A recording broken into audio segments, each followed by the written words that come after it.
So today's video will be on papilla preservation flap. So papilla preservation flap is the best and the first choice when it comes to reconstructive and regenerative therapy. So one of the most common post-operative problem when it comes to regenerative therapy is the immediate partial or complete exfoliation of implant materials. Here the implant materials, what they are referring to is the bone grafts or membrane, which is used for regeneration. Most often, the reason for this problem is the surgical technique, which is leading to incomplete tissue coverage in the interproximal region. Now, imagine you are using a conventional flap with intrasulcular incisions and elevating the flap. You find a bone defect here, so you're regenerating it with some bone grafts and membrane.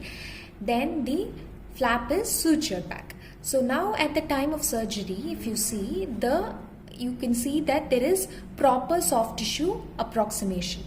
But when the wound healing occurs, there will be some amount of tissue contraction which is there, and there would be exposure of graft materials. So based on these observations which they have found out, they have described this papilla preservation flap. One important thing to note when it comes to papilla preservation flap is that it can be done only when there is adequate interdental space. So this interdental space should be adequate if you have to proceed with the papilla preservation flap. In case of inadequate interdental space, then you would proceed with conventional flap with sulcular incisions.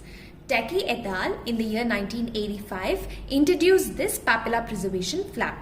Now let's go to the surgical procedure.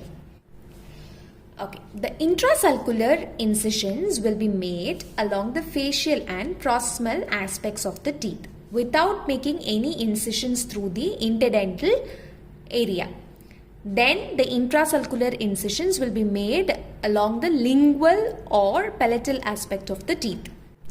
Then a semilunar incision is given from the line angles of the teeth, and this incision should dip apically 5 mm from the line angle of the teeth. So once this incision is made, the interdental tissue of the papilla can be elevated and reflected along with our facial flap.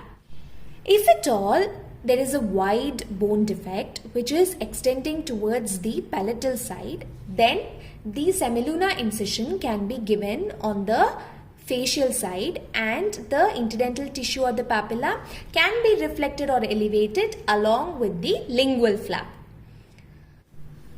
A curette or an interproximal knife can be used to free this interdental tissue or the papilla from the underlying hard tissues.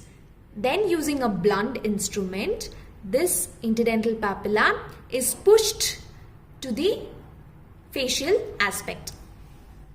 After that, a full thickness flap will be elevated on both the facial as well as the lingual aspect. Then using curettes, the root surfaces, the exposed root surfaces will be thoroughly scaled and planed. Then if at all there is a bone defect, then even the bone defect would be carefully curetted.